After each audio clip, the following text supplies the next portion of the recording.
Let me just say what it is that I wanted to address, and the subject of um, judicial actions in the context of climate is the atmosphere seems to be changing. For a long time, I think how everybody looked at the executive, at the legislative branches as places where action on climate should emerge from and guide us.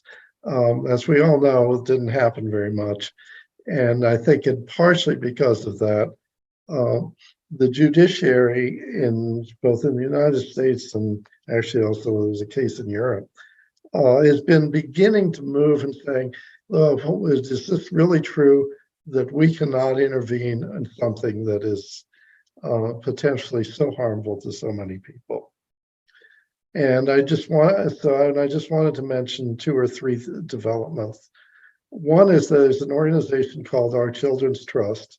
I don't know if many of you have are on their mailing list, but starting back in 2015, they brought together a lot of young people, children, thus Our Children's Trust, and brought a case in Oregon, basically asserting that as the group that was going to be harmed the most, they were being treated in a improper way, and they made constitutional arguments, due process arguments, equal protection arguments, and also look to a doctrine called public trust, which basically says that the government has an implicit obligation to protect what are really the commons from destruction and harm, and to keep it for the benefit of others. Now, Our Children's Trust had brought this case in 2015 in Oregon. The Justice Department was against the United States government, and the Justice Department has managed to keep it bouncing around on appeals of different kinds up till this year. And this year, it appears finally there is going to be an actual trial on the merits. That was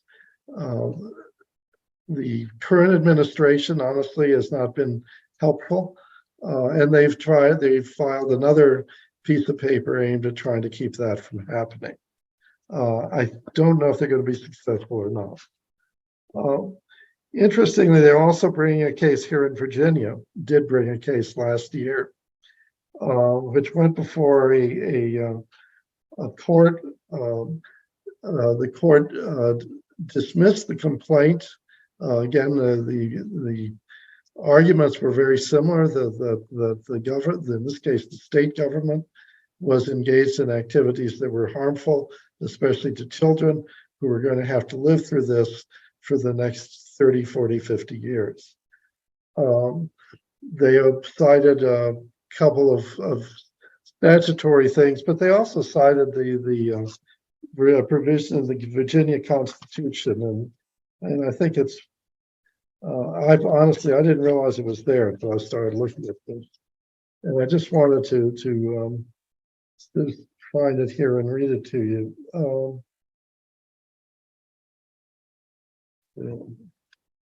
I'm sorry, I thought I had it out. No, I do have it. So this is what the Constitution, the Virginia, this is what it says, and this is Article 11, Section 1. It shall be the Commonwealth's policy to protect its atmosphere, lands, and waters from pollution, impairment, or destruction for the benefit, enjoyment, and general welfare of the people of the Commonwealth. That's a pretty strong statement of an obligation to protect the commons from harm that others may inflict on it. The decision of the judges on appeal, a schedule has not yet been set. For those who are interested, I will let you know when it is. There was also a case in Montana, which just went through trial recently. We don't have a decision there. But so one approach has been here now out of looking at vulnerable groups that maybe are voiceless, and children are clearly a strong one. In Europe, interestingly, there is the European grannies, if I could say, Jeremy, filed an action in the European Court of Human Rights. And that is pending also. It was primarily grannies in Switzerland, though there were some other grannies, essentially saying that the harms that they suffer because of their age and increased temperatures are greater than those of other groups and require some special protection, which is clearly not met by the existing climate change policies. So that's another indication of movement. There are a number of cases, but I'm not going to go into them, where municipalities and states have been suing fossil fuel companies. And those have, again, the fossil fuel companies seem very good at having things bounce around on appeal and never get to the substance. But there is one coming out of Baltimore that I believe is just in the last couple of months, the Supreme Court gave a little bit of a green light to. The arguments have been you can't bring this in state court, but that was Supreme Court basically said yes. But now for the shocker, for me at least, and this happy to provide more information to anybody who's interested. But the Harvard Environmental Law Review, which is a pretty prestigious organization, is about to have published in it an article by a professor of law at George Washington University and by a fellow at the Roosevelt Institute. And the title of the article is, in essence, it's still in draft form, but the title is Climate Homicide. I want to repeat that, climate homicide. And it makes an argument for holding fossil fuel companies and their executives responsible for homicide. Now, I think we all realize that actually that is sort of what's been going on. But it's a bit of a shock to sort of bring that into, to sort of put colors on the elephant that's been in the room. And it will be interesting, in my view, to see where this goes. I think it's worth reading one or two sentences from it, from the article.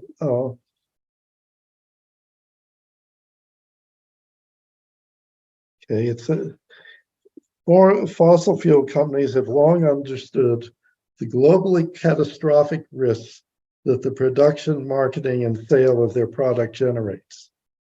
But when confronted with extensive internal and external research about the grave dangers, they did not notify the public, the regulators, or legislators, much less work to find solutions in their business or change their business model. Instead, they developed extensive disinformation and political influence campaigns to obscure the risks, confuse others, and block legal or regulatory jurisdiction of their increasingly lethal conduct. That talks some of what they did with their wealth, but then the article says, the summary above describes the core elements of an ongoing mass homicide. Conduct undertaken with a culpable mental state that substantially contributes to or accelerates death. Much of the conduct is undisputed. Regardless of whether fossil fuel companies knew their conduct would contribute to these lethal risks, were aware of the substantial and unjustifiable risks that they were running, or merely should have known and investigated further. They had a knowing, reckless, or negligent attitude towards these risks. They satisfy at least one of the important culpable mental states required for some gradation of homicide. And finally, or not finally, it's a 70-page article. At the same time, with every new wave of climate-related deaths, the justification for prosecution grows.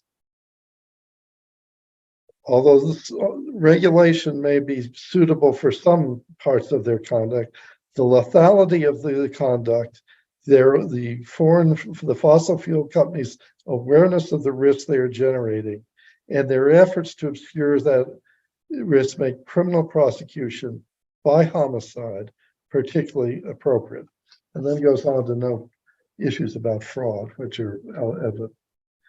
I just think it will be extraordinary to see something like this in a widely read, respectable print.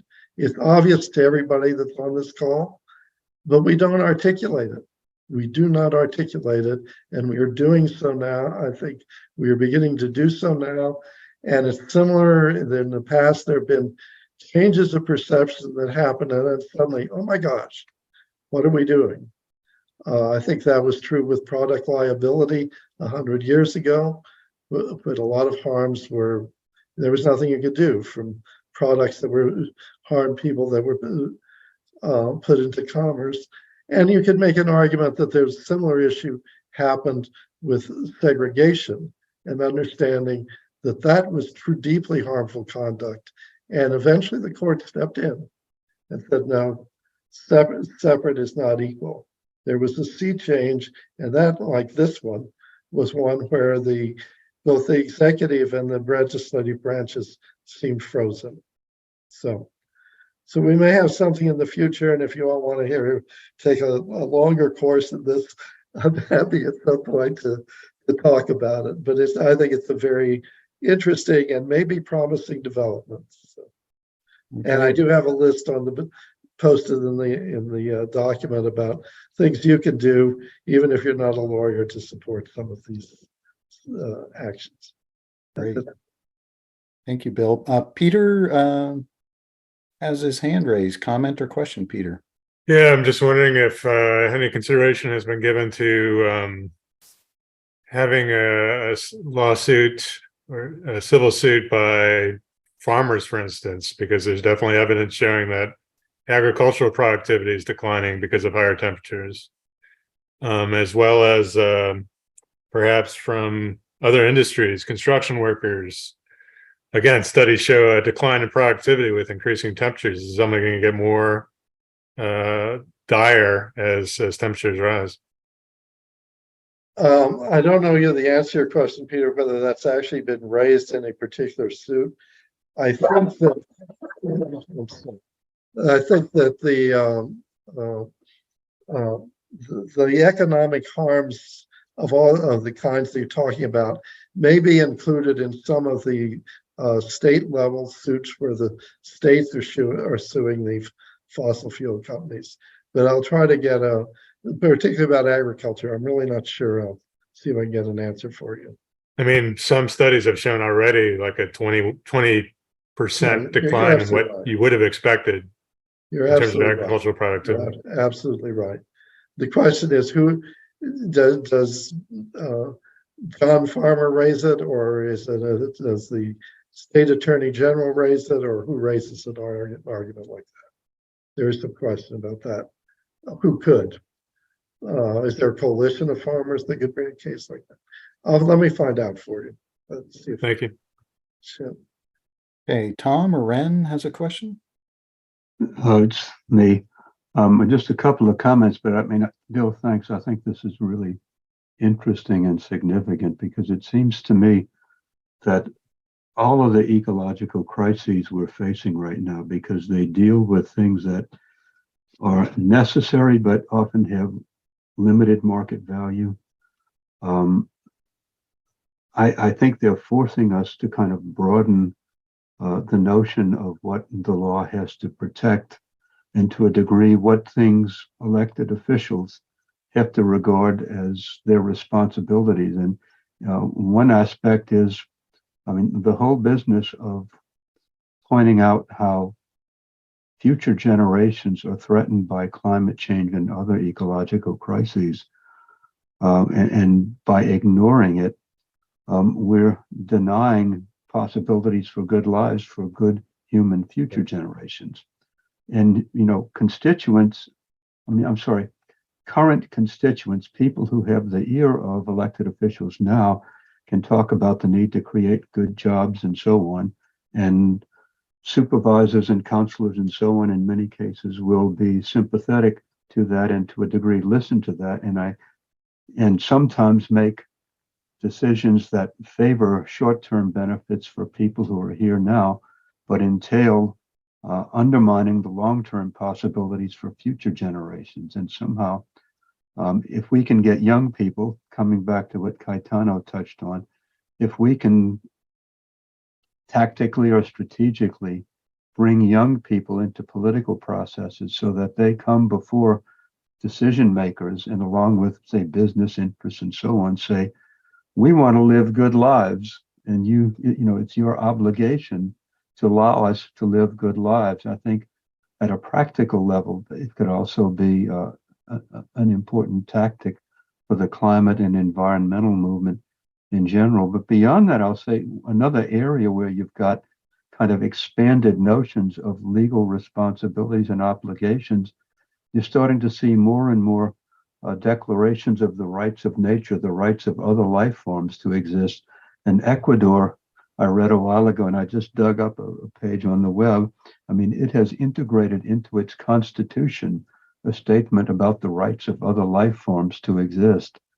So I think this is a really interesting area that's probably going to see a lot of change as we move into this era where we're driven to rethink a lot of things by climate change and other ecological crises. So thanks for bringing this up.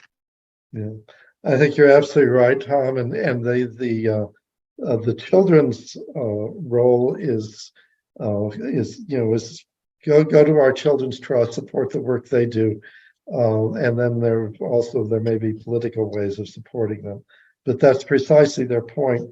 You're making decisions now that are going to deny us opportunities for life, liberty, and the pursuit of happiness. I mean, to put it in the flowing terms of the Declaration of Independence. That's just not going to be possible in the future if we keep going the way we are. As for other species in nature, there is a movement in Europe, and I don't think it's gotten much traction here, though it's gotten some, to make ecocide the equivalent of a crime against humanity, where your actions are so destructive that they destroy entire ecological systems and all the life forms that are dependent on them, to make that a recognizable international crime similar to some of the crimes against humanity. So, but yeah, you're right. Yeah, Bill, we got just a couple more hands here. Let's see if we can get them in. Joni. Or Joni, I'm sorry. The farmers are around us locally, but I've worked out in Green Turtle Cay in the Abacos chain of the Bahamas. I've also been a scuba diver on the Great Barrier Reef and in the Florida Keys and all over. Our seafood, the coral reefs, are the nursery for all of the seafood that exists other than your squids and your whatevers. And the coral are all dying. It's been known that the coral is dying all over the world.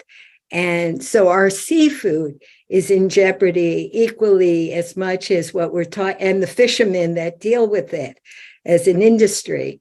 That's a whole nother area. And I'm wondering if there's been any casework that's done around what's happening with the ocean. Right now, Florida, Miami. Yeah, I know it's coming up domestically a lot. It has come up internationally, especially among some of the Pacific Islanders who are facing not only the loss of their fishing resources, but potentially the loss of their homes and lands. The issue has come up, Joni. Again, it's largely in the international forums that is pressed. But you're absolutely right. It's another catastrophe. it's ecocide, Yes. you know. Thank you so much for sharing all this. Sure. Okay, one more, Annette. You're Oh, muted, speaking Annette. of all this, I was wondering when to talk about this. Can y'all hear me now? Yes. Yeah, there's a great book I just finished called The Ministry for the Future. I put it in my notes. Kim Stanley Robinson. Anybody else read it? He is a science fiction writer, but as someone said, this is the best science fiction, nonfiction novel I have read. Because what he does is take us from the current, the book literally starts about 2023, which is now, and goes forward with the massive struggle to prevent massive catastrophe because of climate change. So it's really well researched. He has taken so much of the science and the projections of what's going to happen and geoengineering. But what's interesting, I mean, it's talking at the level of international of what the UN is trying to do. And they create something called the Ministry for the Future. And as you are saying, Bill, part of what they're doing is they have, these incredible lawyers going after the ecocide of industry and, all these things to try to legally stop them. And then massive effort on an economic front to work with the world banking system. It's a lot of economics in this thing to try to move the world economy so that instead of supporting continuing to damage the earth, they will support through economic means, massively reducing carbon. So it is a very good book. I just finished reading it, so I put it in my little notes there. Yeah. I would recommend it. So it's all that you're talking about kind of spun into the future and very graphically illustrates so along the way what we're facing, in terms of massive heat waves and massive impact of the ecosystem being, almost completely destroyed. So. Yeah, I haven't read the book, but I know the author. Those of us in Charlottesville now will recognize one of his early speculative novels was called 40 Days of Rain. It was about how Washington DC became flooded after 40 days of rain and rising oceans. He's been a bit on the subject. Right. But yeah, so I'm sure Right. it's really good. And I'll only make a minor pitch for a speculative novel I wrote about 10 years ago called Warming. So, but you're absolutely, but good. I've heard it's really good, and I'm going to. Oh yeah, it is. It's an excellently researched book. That's what I found very impressive. What he's taking what scientists out there are really thinking about will need to happen. How can we make it happen to try to stop massive Stop the worst. international use of carbon? So how do we stop it in the shipping industry? How do we stop it in the air travel? How do we stop it in industry? And those are all massive problems that have to be addressed. They're Yeah. Manhattan Project, World War II project kind of thing on a global scale. So, Actually, I read a profile of him in Audubon magazine, and he's done a lot of good work doing habitat restoration around his home. He lives in northern Florida. So he's a helpful advocate on a lot of fronts. yeah. Mhm. Thanks. All right, Bill. Well, thank you for your comments and great food for thought there on the judicial arena. I was aware of some of those cases and topics, and you also, I certainly learned of a couple more this evening. So thanks for the briefing.